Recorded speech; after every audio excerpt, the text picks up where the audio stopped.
জানতে চাবে, তাই আমি এখানে বলে দিচ্ছি এটা আমি নিয়েছি বিতান ড্রেসের যে পেজ আছে সেখান থেকে।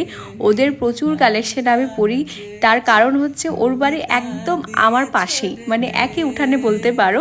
তো যেহেতু পাশের বাড়ি, টুকটুক করে গল্প করতে করতে চলে যাই আর ওখান থেকে এক দুটা নিয়ে চলে আসি, তার জন্য ওর পেজ থেকে আমি এত ড্রেস এখন পরি।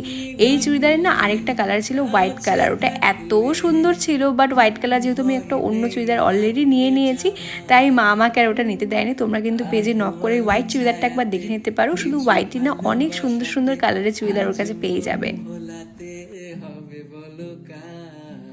তোমরা আমার এই রূপ দেখে তো বুঝতেই পেরেছো যে আমরা কি মুভি দেখতে যাচ্ছি। আমরা যাচ্ছি স্ত্রী 2 দেখতে।